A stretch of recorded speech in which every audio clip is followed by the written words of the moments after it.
That's only after, right? Really, I would say until here, that's only after 780 days of underperformance.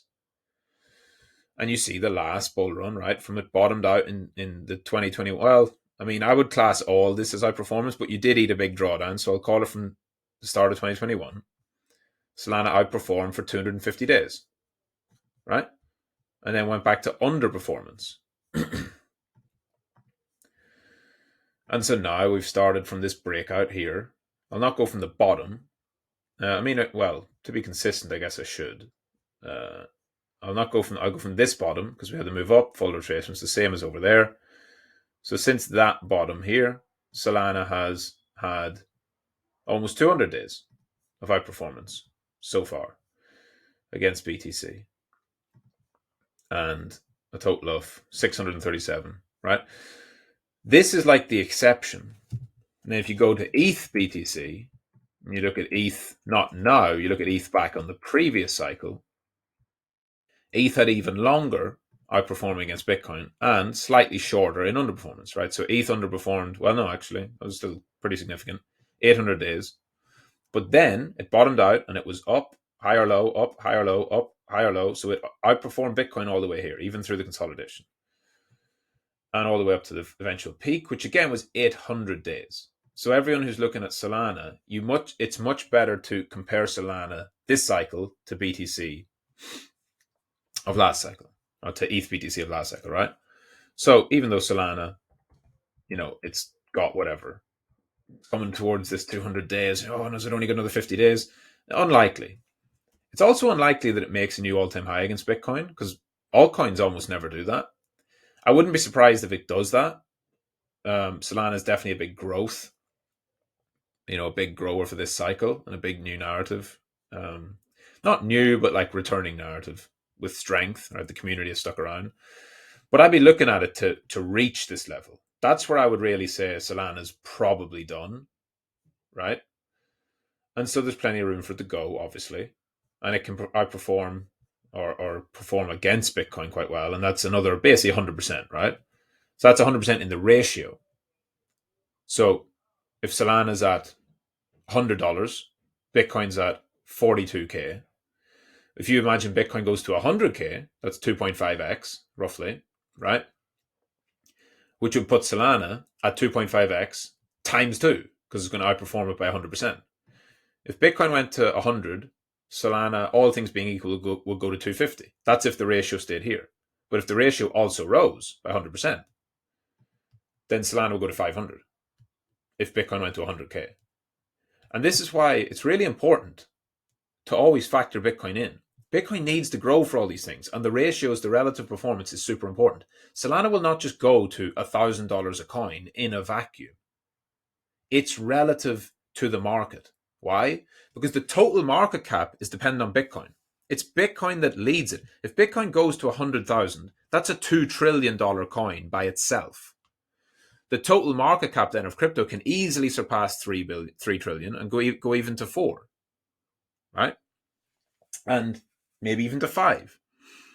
So, but if Bitcoin doesn't go there, the total market of crypto, is smaller. So you have to factor that in.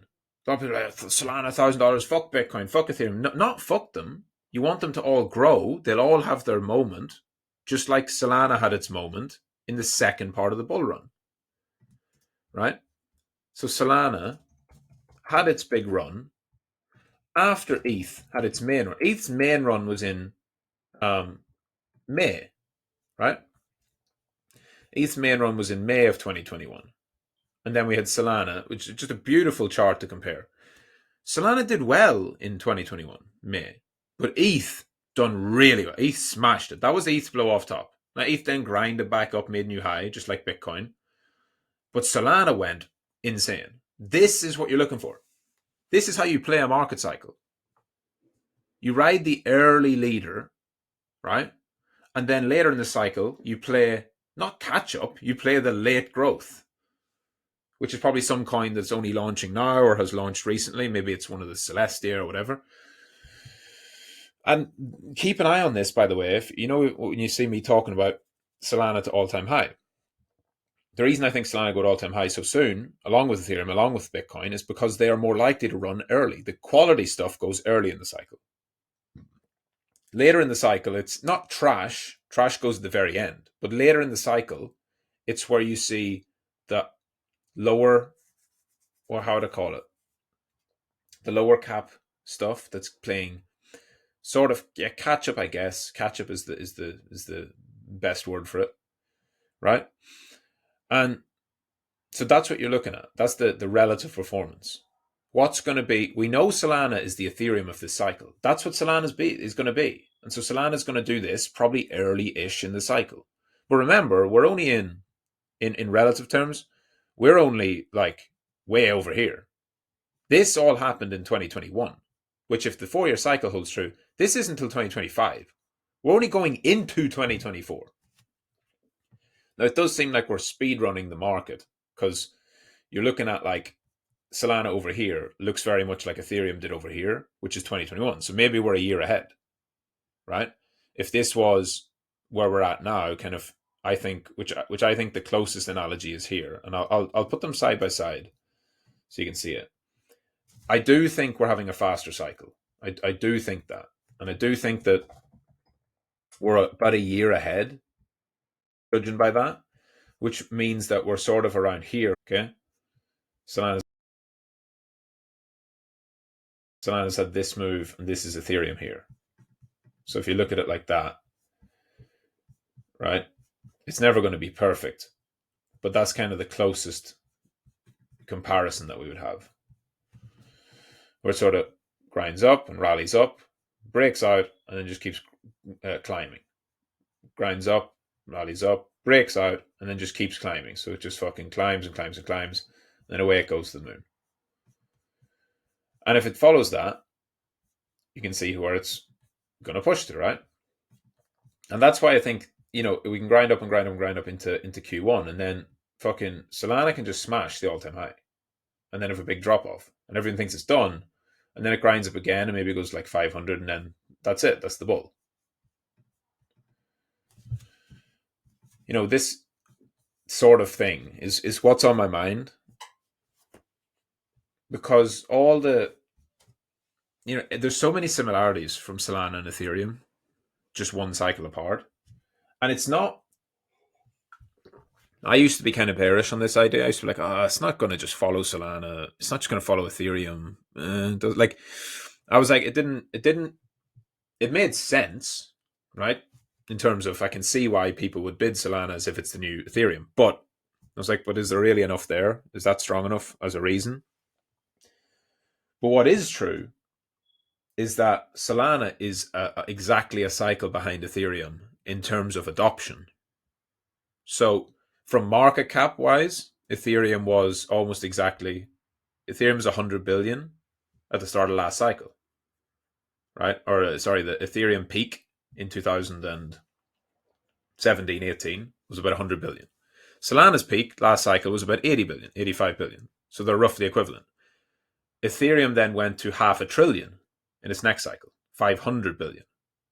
So again, people are looking at and saying, if Solana goes to 400 or 500 billion, that's what it will be, right? It'll go to $400 or $500.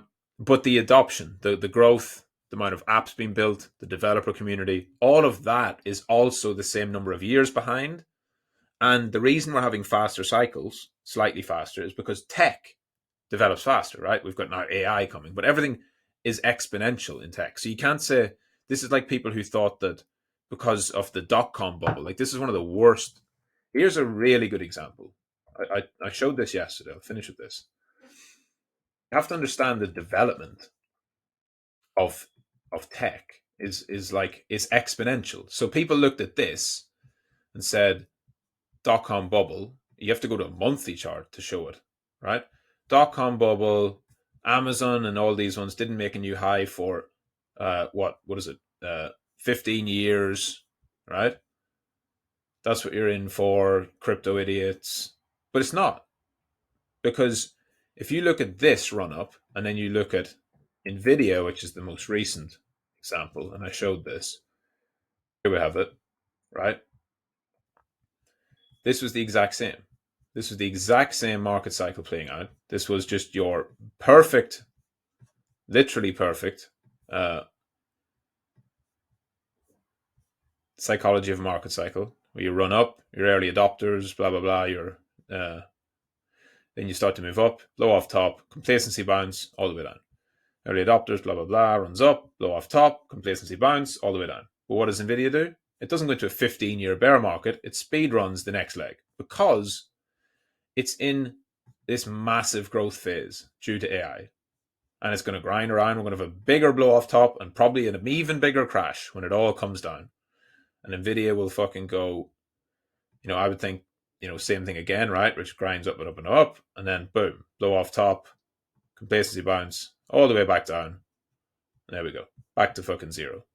And all the bears will eventually get their 90%, 80% drawdown on Nvidia. It'll go into a multi-decade bear market. Sure. Because AI is going to change the world.